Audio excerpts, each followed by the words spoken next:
O ministro do STF, Alexandre de Moraes, acatou o pedido que foi unânime dos ministros do TSE, o Tribunal Superior Eleitoral, para incluir o presidente Jair Bolsonaro no inquérito das fake news por ataques às urnas eletrônicas. Bolsonaro passa a ser um homem investigado pelo STF.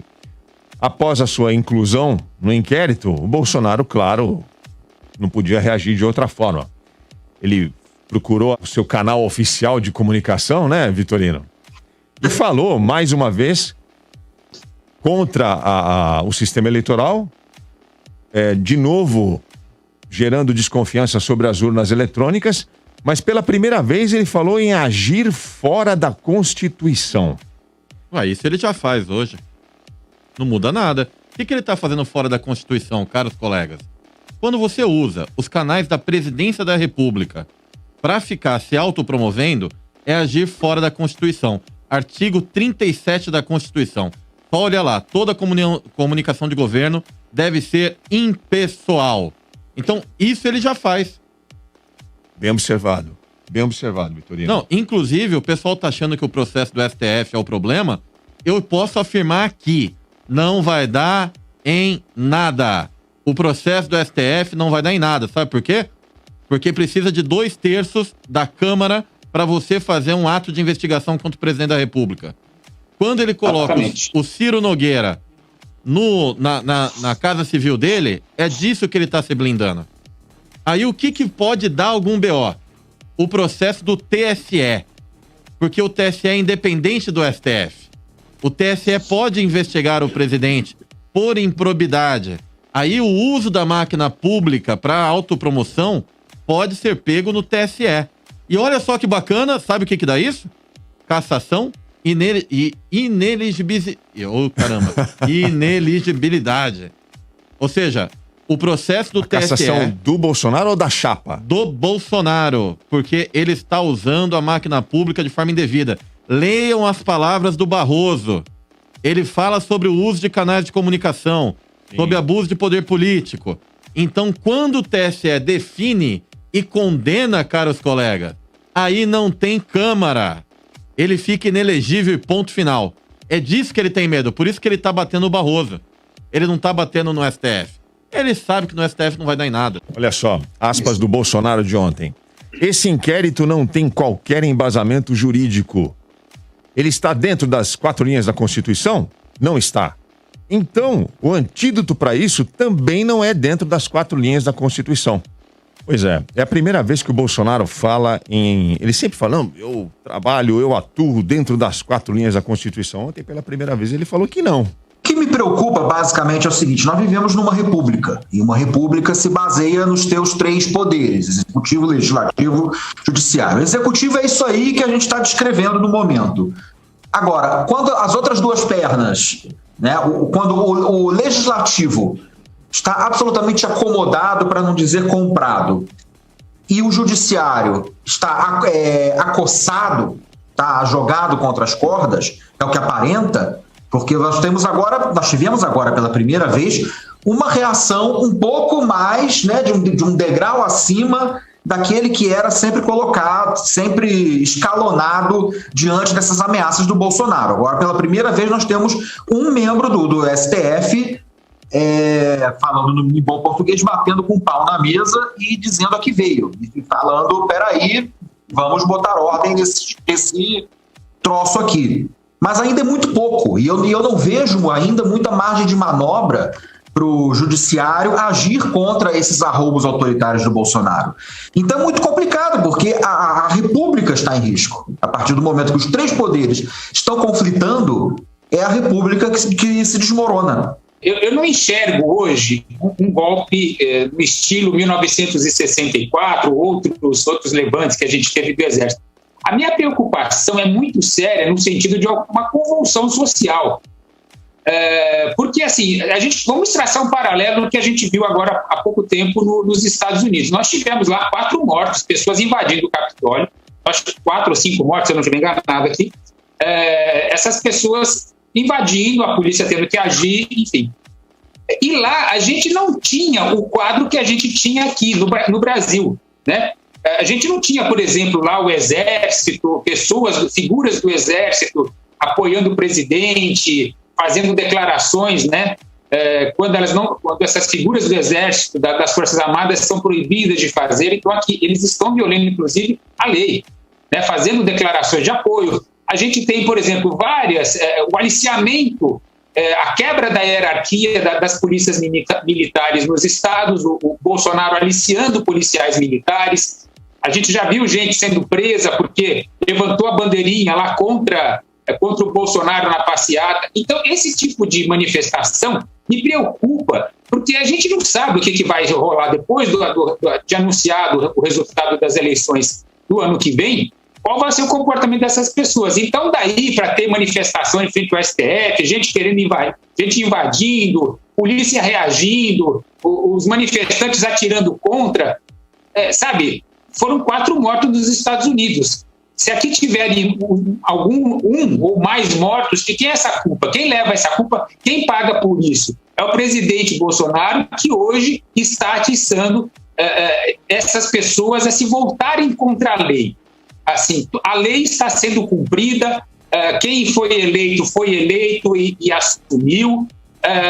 Nunca existiu nenhuma prova verdadeira de manipulação de resultado de urnas, nada disso aconteceu até hoje. Tudo que a gente está vendo são mentiras propagadas pelo presidente da República. Então me preocupa que o grande chefe da nação esteja promovendo esse tipo de dissensão, de divisão da sociedade brasileira. A gente não sabe as consequências que isso vai ter lá na frente. Eu acredito que a gente chegou numa atual situação em que, diante do caos e diante da ameaça que ele mesmo se criou, ele mesmo se colocou ali como protagonista nisso, né?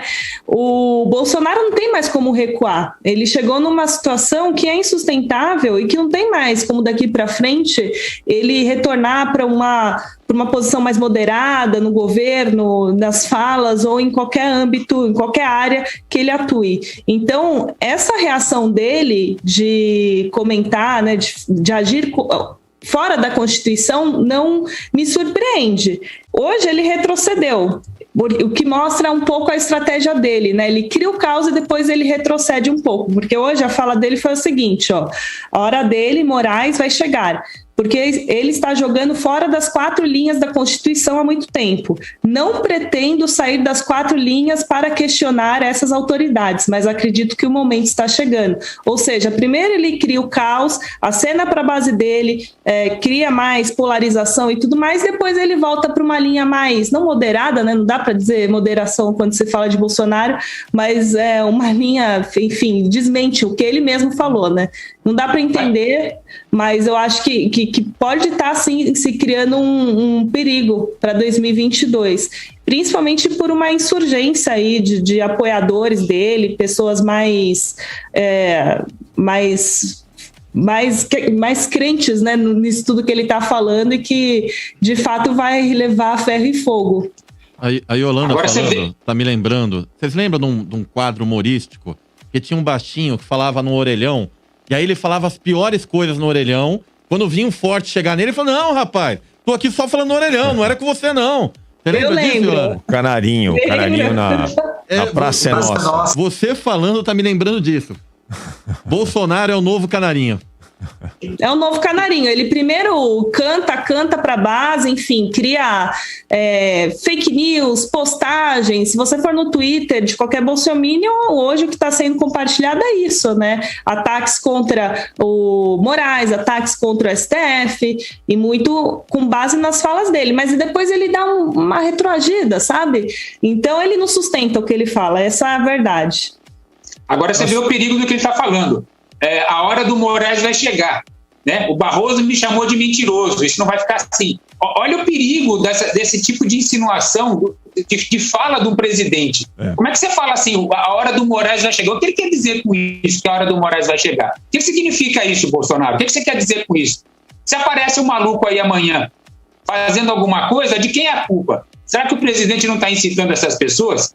Não, isso acontecer. Mas acho que esse é o momento. Vamos assistir. Esse é o momento. Só um segundo, peraí, Vitor. Vamos só ver esse momento aí que o Paulo Tadeu acabou de falar e a Yolanda também. Nós temos um vídeo do Bolsonaro de hoje, falando mais uma vez sobre isso. Aí vocês comentam na sequência. Solta aí, Léo. Alexandre de Moraes acusa todo mundo de tudo. Bota como réu no seu inquérito sem qualquer base jurídica, para fazer operações intimidatórias, busca e apreensão, ameaça de prisão ou até mesmo prisão. É isso que ele vem fazendo. E a hora dele vai chegar, porque ele está jogando fora das 4 linhas da Constituição há muito tempo. Eu não pretendo sair das 4 linhas para questionar essas autoridades, mas acredito que o momento está chegando. Não dá para continuarmos um ministro arbitrário, ditatorial, que não respeita a democracia, que não leu a Constituição, ou se leu, aplica de acordo com o seu entendimento para cada vez mais agredir não só a democracia, bem como atingir os seus objetivos dessa forma. Isso é inadmissível numa democracia. E quero repetir aqui, se o povo paulistano achar que eu devo comparecer à Paulista daqui a 2, 3 domingos, irei com o maior prazer. E seria mais um recado para aqueles que ousam estar à margem da nossa Constituição. E ele fez um absurdo agora, e colocou como réu naquele inquérito fake news dele. O inquérito é nome de fake news, não é fake news, é o próprio Alexandre de Moraes. Ele é mentira em pessoa dentro do Supremo Tribunal Federal. E aí, gente? Rapaz, esse é um democrata falando. Ele tá ferrando. Muito democrata. Ele tá ferrando com a vida dos deputados que o apoiam. Talvez vocês não se atentem para isso. Mas é o seguinte: quando o Bolsonaro traz o Centrão pro governo, aí, ouvinte gado, o Bolsonaro trouxe o Centrão pro governo. Aliás, ele falou, eu sou o Centrão. Tá? Então vamos lá. Quando ele traz o Centrão pro governo e briga com o STF começa a puxar. Deixa eu ver aqui, me traz o arquivo do Ciro. Me traz o arquivo do fulano. Então, neste momento, lá no STF, deve ter uma pilha em cima da mesa do Alexandre de Moraes com a capivara de todos os deputados e senadores que apoiam Bolsonaro. Então, quando ele fala esse negócio, tudo sai do arquivo. Ele tá ferrando com a base, gente. Vocês não estão entendendo. Quem mais fala? Ele está ferrando com a base, concordo. Existe essa possibilidade de tornar os podres do Centrão mais visíveis. Mas o que me incomoda muito nessa situação é que o Centrão parece que, enquanto houver dinheiro na jogada, eles topam qualquer risco. O Centrão é muito ousado. O Centrão, o Centrão e a quinta série não conhecem o medo, não conhecem o temor, entendeu? Estou me lembrando muito aqui de meus tempos de escola, porque essas ameaças, essas basófias que o Bolsonaro faz contra os ministros do STF, no meu tempo de escola, quando a gente brigava, alguém falava alguma coisa que cruzava aquela linha imaginária do tolerável, você ia para cima. Como é que é? Repete. E isso que eu acho que está faltando por parte dos outros poderes, principalmente do judiciário. É de chegar e botar as coisas nas claras e falar, olha, a minha hora vai chegar, seja explícito. Você agora vai ter que ser explícito. Como é que você faz essa ameaça contra o ministro do STF e acha que vai sair limpo dessa história? Não pode, já passou dessa hora. Não dá mais para ficar chamando o Bolsonaro para ir ter conversa de 10 minutos dentro do STF, tomar um cafezinho e depois dizer, tá tudo bem, a gente conversou, papapá. Chega, esse momento não cabe mais na atual conjuntura. Essa que é a minha questão. Está na mão do Judiciário, mais exatamente do Supremo Tribunal Federal, dar um freio ao presidente Bolsonaro. Se eles não fizerem isso, realmente a gente está feito. Eles vão fazer. Demorou. Eles não vão fazer. Porque ele é presidente. Esse que é o problema. E precisa de 2/3 da Câmara. Então, assim, isso não vai acontecer. Já tô antecipando para não... Pelo eu sempre STF. antecipo aqui as coisas. Pelo STF. STF não vai dar em nada. O TSE é uma outra história. Por isso, então, você acha que está rolando com uma certa pressa, celeridade, aquela história da mini-reforma eleitoral, que quer mudar toda a legislação eleitoral, que o digníssimo Arthur Lira quer passar até outubro? Nós falamos sobre isso ontem. Porque, assim... Porque isso enfraquece o TSE. A reforma não está errada. O que acontecia antes? A lei, Vitorino, tem muita coisa lá que tá, pelo amor de Deus. Não, eu tenho que explicar, porque senão... Pelo amor de Deus. Senão não vai ficar claro. A lei eleitoral estava cheia de buraco. E tá mesmo. Aí, todo ano, o TSE tem que fazer resoluções para complementar a lei eleitoral. Aí, o que os caras fizeram? Quer saber? Vamos fazer uma lei só. Porque o TSE estava complementando a lei. É esse que era o problema. Só que junto com fazer uma lei só, ele tira poder do TSE. É claro, mas a reforma está correta. O conteúdo está errado. É diferente. Como assim? Não entendi. Por exemplo, o partido agora decide como vai gastar o fundão. É decisão da executiva do partido. Mas tá certo. Quem é que define as regras? Se o partido quiser comprar um helicóptero para as eleições, ele pode comprar. Quem que define a regra? É o legislativo. Então. O judiciário não pode definir regra. Então, quem define a regra tá certo. É o legislativo, então tem que estar na reforma. Aí é que cabe a responsabilidade do eleitor. Quem está votando na reforma foi o deputado federal que você escolheu. É ele que está votando para ter esse absurdo. Mas o papel de definir isso é dele mesmo. Entendi. Então você concorda que é um absurdo, que tem certas coisas que colocaram ali que estão é demais, né? O conteúdo da reforma está errado. Entendi. Mas o papel de legislar é do legislativo. Então o eleitor que não lembra em quem ele vota para deputado federal, parabéns, tá aí o seu prêmio. E outra coisa, né? Quando é o que você falou também, né? Se tem um buraco na lei, esse buraco precisa ser preenchido de alguma forma. E aí o TSE, em vez de simplesmente julgar, né, ele tem que atuar como legislador, né? Tem que criar, de certa forma, uma lei, porque não existe lá algo definido, né? Então ele passa a fazer o papel que o Congresso não está fazendo.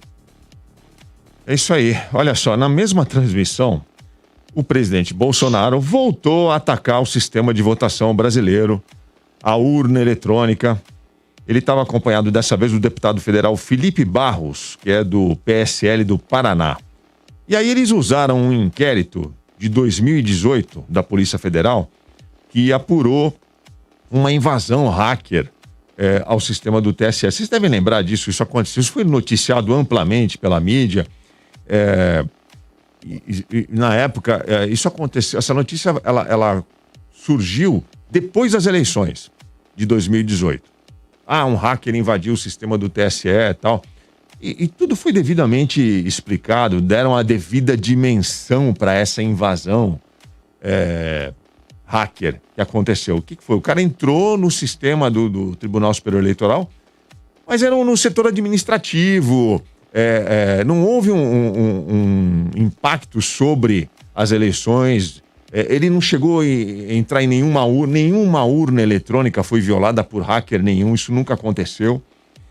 E aí o Bolsonaro na depoimento que ele deu ontem, só ele falou, ele e o Felipe Barros, o deputado, eles requentaram essa notícia, mas distorcendo os fatos, dando a entender que houve intencionalmente um acobertamento dessas informações.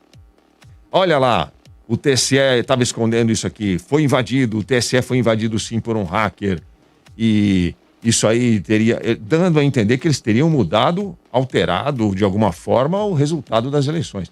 Isso não aconteceu. O TSE mais uma vez teve que se pronunciar. O Barroso já tinha falado sobre essa invasão hacker no longo pronunciamento que ele fez na segunda-feira. Mas, mais uma vez, o TSE teve que publicar um desmentido, tá lá no site do TSE, em que eles colocam que, apesar dessa invasão indevida, ela não representou nenhum risco à integridade das eleições de 2018. É a história do código-fonte.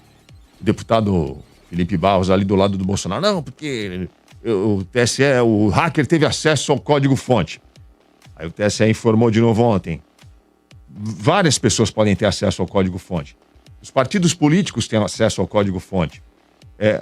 OAB tem acesso ao código-fonte. Polícia Federal tem acesso ao código-fonte. Uma série de entidades que participam do processo eleitoral têm acesso ao código-fonte. Então isso também não é novidade nenhuma. Mas isso faz parte da transparência. O código-fonte é aberto. É aberto. Exatamente para todo mundo olhar e falar, realmente, não tem um gato aqui. Então, assim, não tô entendendo também. Por quê? Então, mas no pronunciamento do Bolsonaro de ontem, transmitido pela rádio oficial do governo, ele falou isso, dando a entender, tá vendo? Os caras pegaram o código-fonte, mudaram as eleições, alteraram o resultado. E não aconteceu isso. É importante a gente repetir isso. Urna eletrônica não está conectada na internet. Não tem como um hacker entrar na urna eletrônica e fazer lá alterações, mudar o programa. Não existe isso. Isso não aconteceu. Isso já foi apurado, já foi investigado. Nós estamos em contato com um técnico do TSE que vai dar entrevista para a gente na semana que vem, para mais uma vez repetir, trazer esse esclarecimento. As pessoas precisam parar de acreditar. Isso é uma imensa fake news que o presidente está movimentando com o único propósito de criar desconfiança em cima da urna eletrônica, em cima do sistema eleitoral. Por quê? Porque ele quer ganhar no grito, né, gente? É isso. Não, eu acho que ele sabe que vai perder. Que assim... já tá claro. E aí não tem mais como retroagir, né? Agora ele tá indo para cima para, enfim, não tentar não sair tão mal com a base dele, mas já tá claro que ele sabe que vai perder. Agora, essa estratégia de resgatar um fato que aconteceu, né, essa invasão, mas distorcer o que aconteceu de fato, é a estratégia da fake news, né, na verdade, porque quando a gente fala em fake news, não é que a pessoa está inventando algo do nada, ela trabalha com meias verdades, sabe, ela pega uma foto e distorce, ela pega uma notícia e recorta algum pedacinho para divulgar, porque quando você vai entender, você mesmo fica confuso, pô, isso aqui aconteceu, não aconteceu, entendeu? E para quem vive dentro da bolha, né, quem segue ali todas as páginas de Bolsonaro e tudo mais, acaba ficando uma situação até confusa, né, de entender o que é realidade, o que é mentira nisso tudo, mas sim, essa notícia que ele divulgou ontem é uma completa mentira. É terrível esse negócio que a gente tá passando, porque a pessoa vai lá, fala que o sistema é fraudado, não prova, e a gente tem que provar que não é. Os indícios formam prova, segundo ele. Fala, é o mesmo mecanismo de quem defende, é o mesmo mecanismo de, por exemplo, e estamos falando do mesmo grupo, né, não coincidentemente, é o mesmo mecanismo mental de quem defende, por exemplo, o dito tratamento precoce para a Covid, né, que é cercar de pessoas que pensam igual. Você não dá nenhum espaço, né? É a bolha, você não dá nenhum espaço para que aquilo seja penetrado por uma opinião contrária. Você tira do contexto alguns estudos, algumas coisas, apanha alguém com uma suposta autoridade técnica para endossar aquela versão, aquela narrativa. Então, sempre vai ter um médico, um cientista, um pesquisador que vai dizer que verificou lá, misturou seus líquidos coloridos no laboratório e chegou à conclusão de que o negócio é tomar ivermectina e não vacina. E aí você cria dentro dessa grande bolha arregimentada pela internet um falso consenso, a de que o tratamento precoce é o que há e nenhuma outra voz é aceita. Mas esse negócio da ivermectina e todas as outras maluquices é fácil de acreditar. Porque a taxa de mortalidade da Covid, ela é comparativamente pequena. Então, se eu pegar e falar assim, se chá de boldo cura o Covid, bom, em 100% das pessoas que tiverem Covid e tomar chá de boldo, quantas vão morrer? No final mesmo do arco-íris, 5%. Então, chá de boldo cura. Mas entendeu? São essas maluquices. É o que a Yolanda falou. A fake news ela é construída em cima de uma meia-verdade. Eles pegam uma informação que tem base, distorcem e transformam aquilo na versão deles. Né? 30% dos acidentes na estrada são causados por pessoas que consumiram bebida alcoólica. Aí, vamos pro mundo Bolsonaro. Tem que proibir a água, pô. 70% tomaram água. Entendeu? Essas maluquices. É exatamente esse tipo de manipulação. A mesma coisa está sendo feita com relação às urnas eletrônicas. Quer dizer, é pegar pessoas supostamente capacitadas para aquilo, jogam os termos técnicos no ar, então é o código-fonte, é o software do não sei o que lá, é o acesso à internet, cria uma nuvem de fumaça que envolve toda a sua rede de apoio e está feito o consenso de que a urna eletrônica é fraudável, já foi fraudada. Então é isso que eu estou falando. O que me espanta no bolsonarismo, enquanto fenômeno político-social, é a extrema capacidade que ele tem de tirar a sua base, as pessoas, né, o povo que dá sustentação a eles, tirar totalmente a base dessas pessoas da realidade. Elas passam a viver mesmo num universo paralelo. E é muito fácil para essas pessoas manipularem o eleitorado, essa coisa, com base nisso. Porque elas perdem a capacidade de ver o que está acontecendo no mundo ao redor. Olha só, nós não podemos deixar o público esquecer desse momento antológico da história política brasileira, quando depois de 3 anos acusando as urnas e as eleições de fraude, Bolsonaro chamou na live da semana passada, chamada de live bomba. Ele trouxe essa frase e nunca vamos esquecer. Solta aí, Leandro. Olha lá a cara dele, para quem está acompanhando pela internet. E eu digo mais. O quê? Não temos prova. Pronto, muito obrigado. Era só isso para tirar. Não temos prova. O que você entendeu? Você entendeu, Vitorino, o que ele falou? Não temos prova? Não faz isso. Não faz isso. O pessoal vai ficar chateado com você. Eu tenho que tocar o berrante, porque eles precisam ver essas coisas. A grande verdade.